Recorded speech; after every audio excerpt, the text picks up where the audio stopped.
البتہ یہ کہ حضرت جبرائیل کو ان کی اصل ملک کی شکل میں حضور نے اپنی ان آنکھوں سے 2 مرتبہ دیکھا ہے۔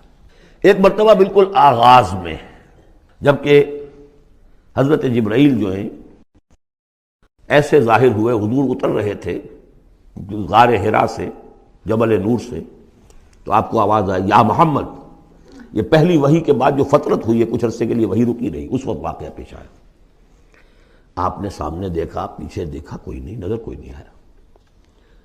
پھر تھوڑی دیر آپ چلے گئے، شاید مجھے کوئی دھوکہ لگا ہے، ایسی میں نے سنا ہے، کوئی آواز نہیں تھی۔ پھر آیا یا محمد، پھر دیکھا 2-3 مرتبہ کوئی نظر نہیں آیا، کچھ خوف سا محسوس ہوا۔ تیسری مرتبہ یا محمد، تو اچانک حضور کی نگاہ اوپر اٹھی، تو حضرت جبرائیل فرشتے کی جو اصل شکل ہے اس میں وہ تھے افق پر، اور پورا افق بھرا ہوا تھا اس سے۔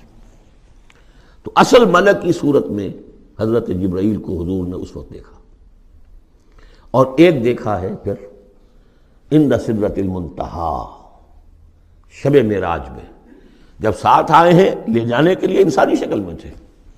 کوئی سواری بھی ایسی تھی جس کو کہ براق کہا جاتا ہے، وہ بھی محسوس شے تھی، لیکن یہ کہ جہاں انہوں نے کہا 7ویں آسمان پہ جا کر کہ بس اب آگے میری گنجائش، اب آگے آپ کو اکیلے جانا ہے، اس سے آگے اگر میں گزرا میرے پر جل جائیں گے، بے سوز تجلا بے سوزت پرم، اگر یکسر منہ برتر پرم، اگر میں نے اب اس سے آگے ایک بال برابر بھی میں آگے بڑھا تو میرے پر جل جائیں گے، اب آگے آپ کا کام ہے۔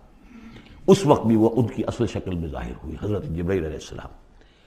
ما ضل صاحبکم وما غوا، تمہارے یہ ساتھی ہے لوگوں، یہ محمد نہ بہکے ہیں اور نہ بے راہ ہوئے ہیں، نہ بھٹکے ہیں۔ وما ينطق عن الهوى، اور یہ جو کچھ کہہ رہے ہیں اپنے جی سے نہیں کہہ رہے، خواہش نفس سے نہیں کہہ رہے، ان هو الا وحی یوحی، نہیں ہے یہ مگر وحی جو ان کی طرف کی جا رہی ہے۔ علمہ شدید القوی، انہیں تعلیم دی ہے، سکھایا ہے اس نے جو بہت طاقتور والا ہے۔ یہاں حضرت جبرائیل ہیں جو مراد ہیں۔ علمہ شدید القوی، یہ قرآن کس نے سکھایا محمد کو؟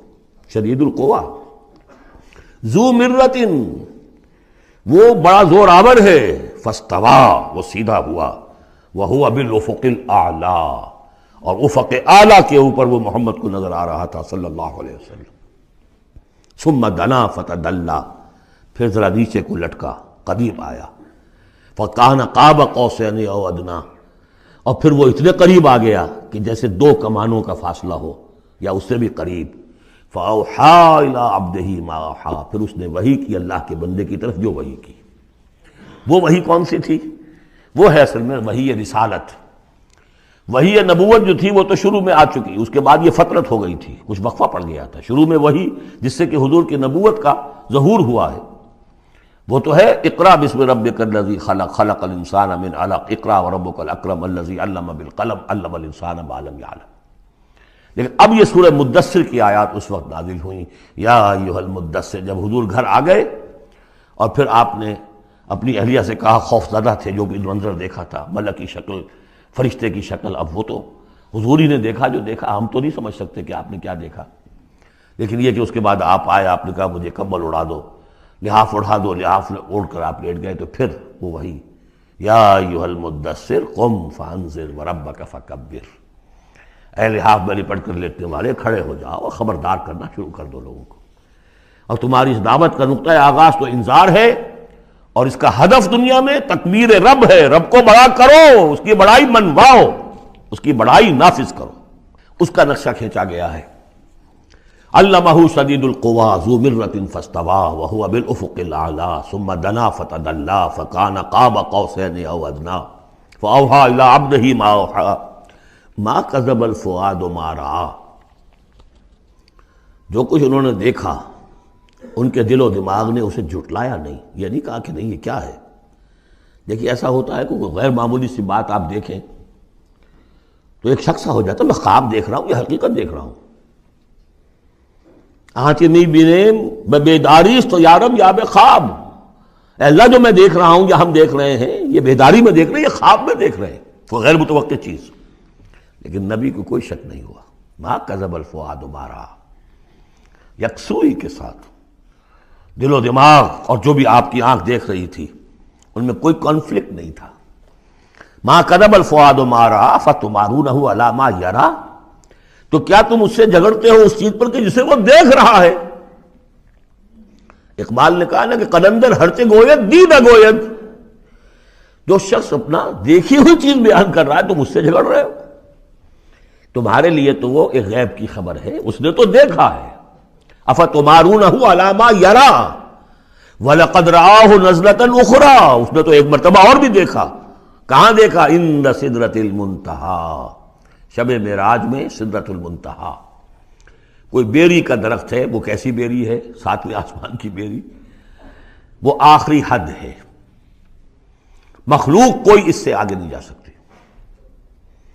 اس سدرۃ المنتہیٰ، منتہا نہایت، حد، جہاں کی حد ہو گئی، وہاں تک حضور پہنچے ہیں، سدرۃ المنتہیٰ تک. اندہا جنت الماوا، اور سب سے اونچی جو جنت ہوگی جنت الماوا، وہ اس کے قریب ہی ہے، وہ بھی ساتویں آسمان پر ہے. یہ تو درجہ بدرجہ ترقی ہوتی جائے گی نا.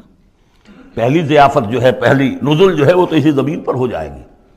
پھر جو ترقی ہوگی، اپنے اپنے مدارج، اپنے اپنے مراتب، اپنے اپنے مقامات، اپنے اپنے ایمان کی گہرائی، اپنے اپنے اعمال صالحہ، اپنا اپنا انفاق مال و جان، اس کے حوالے سے درجے ہوں گے. اندہا جنت الماوا اذ یغشی السدرۃ ما یغشی، جبکہ ڈھانپے ہوئے تھا اس بیری کو جو ڈھانپے ہوئے تھا. اب تمہیں کیا بتائیں کیا ڈھانپے ہوئے تھا، تم نہیں سمجھ سکتے. دیکھیے کس طریقے سے اذ یغشی السدرہ، کوئی انوار الہیہ کا کوئی ایسا نزول ہے وہاں جو زبان سے ادا نہیں ہو سکتا. کوئی الفاظ نہیں ہے کہ جو ان کی تعبیر کر سکے. اس پر انوار الہیہ کا کوئی نزول ہے. اذ یغشی السدرۃ ما یغشی، جبکہ چھایا ہوا تھا اس بیری کے اوپر جو چھایا ہوا تھا، جبکہ ڈھانپا ہوا تھا اس بیری کو جس نے ڈھانکا ہوا تھا. ما زاغ البصر وما طغی، نبی کی آنکھ اس وقت نہ کج ہوئی نہ حد سے بڑھی. یہ دو انتہائیں ہوتی ہیں. ایک تو یہ کہ آپ کسی انٹینس لائٹ کو فیس نہ کر سکے تو نگاہ ہٹائیں گے آپ، یا جھپک لیں گے، فیس نہیں کر سکتے اگر آپ میں ہمت نہیں، استعداد نہیں ہے. نبی کا ظرف اتنا تھا کہ ان انوار الہیہ کا براہ راست مشاہدہ کیا ہے، اور نگاہ آپ کو ادھر ادھر کرنے کی ضرورت پیش نہیں آئی. لیکن طغا ایک حد ادب بھی ہوتا ہے جس سے آگے انسان کو نہیں جانا چاہیے. نگاہ جو ہے اس نے بے ادبی کی روش بھی اختیار نہ کی. علامہ اقبال نے، واقعہ یہ ہے کہ اس آیت کو میں نے سمجھا علامہ اقبال کے ایک شعر سے، اور اکثر و بیشتر لوگ نہیں سمجھ سکے اس آیت کو. ذوق و شوق کے نام سے جو ان کی نظم ہے بال جبریل میں، وہ میرے نزدیک ان کے شاعرانہ جو ان کی استعداد ہے اس میں بلند ترین نظم ہے. وہ جہاں تک پیغام ان کا جو ہے امت مسلمہ کے لیے، اس کے لیے ابلیس کی مجلس شورا، وہ کلائمیکس ہے، اور وہ ہے بھی ان کے آخری زمانے کی نظم ہے. سن 36 میں انہوں نے کہی ہے. اس کے بعد تو بیماری اتنے رہے ہیں، بہت کم اشعار کہے. لیکن اس میں ذوق و شوق میں ایک شعر ہے: عین وصال میں مجھے حوصلہ نظر نہ تھا، عین وصال میں مجھے حوصلہ نظر نہ تھا، گرچہ بہانہ جو رہی میری نگاہ بے ادب. میری نگاہ بے ادب بہانہ تلاش کرتی رہی کہ میں مشاہدہ براہ راست کروں، حالانکہ عین وصال ہے اس وقت، لیکن یہ کہ میرے اندر حوصلہ نہ تھا کہ میں حسن کا براہ راست مشاہدہ کر سکوں. عین وصال میں مجھے حوصلہ نظر نہ تھا، گرچہ بہانہ جو رہی میری نگاہ بے ادب. یہاں ان دونوں چیزوں کے برعکس بات ہے جو اقبال اپنے بارے میں کہہ رہا ہے. میں تو بے ادب بھی ہوں، اور میں تو چاہتا تھا کسی طریقے سے حد ادب سے تجاوز کر کے دیکھوں، لیکن میرے اندر تو حوصلہ نہیں تھا. محمد میں وہ حوصلہ تھا، دیکھا ہے، براہ راست دیکھا ہے، نگاہ جما کر دیکھا ہے، لیکن ایک حد سے تجاوز نہیں کیا، حد ادب کے اندر رہے. ما زاغ البصر وما طغی لقد رأى من آیات ربہ الکبریٰ، دیکھا انہوں نے اپنے رب کی عظیم ترین آیات کو. اب وہاں جا کر جو مشاہدہ ہوا ہے وہ تو اللہ کی عظیم ترین آیات کا ہے. اور اسی سے در حقیقت دلیل ہے ام المومنین حضرت عائشہ صدیقہ رضی اللہ تعالی عنہ اور حضرت عمر رضی اللہ تعالی عنہ کا جو قول ہے. شب معراج میں بھی حضور نے اللہ کو نہیں دیکھا، اللہ کی عظیم ترین آیات کو دیکھا. جو تجلی تھی اس وقت اللہ کی. حضرت عائشہ صدیقہ کا کہنا تو یہ ہے کہ نور لا یرا، وہ نور ہے، دیکھے کیسا جا سکتا ہے. بہرحال وہاں بھی قرآن جو کہہ رہا ہے وہ یہ نہیں کہہ رہا ہے کہ اللہ کو دیکھا، نہیں. جیسے کہ وہ جو شب معراج میں پہلا سفر کا حصہ تھا زمینی، مسجد حرام سے مسجد اقصیٰ تک، سبحان الذی اسریٰ بعبدہ لیلا من المسجد الحرام الی المسجد الاقصی الذی بارکنا حولہ لنریہ من آیاتنا. وہاں پر بھی اللہ نے اپنی آیات کا مشاہدہ کرایا، لیکن وہ زمینی آیات ہیں اللہ کی، وہ برکات جو ہیں زمینی ہیں. یہ تجلی جو ہو رہی ہے یہ ہو رہی ہے اس سدرۃ المنتہا پر، آخری حد ہے، مخلوق کی آخری حد ہے. اس سے آگے کہیے حرم ہے، حریم ذات ہے اللہ کی، جس میں کسی غیر کا کوئی دخل ممکن نہیں. اس حد پر جا کر جو وہاں تجلیات باری تعالیٰ تھے ان کا مشاہدہ کیا ہے. لقد رأى من آیات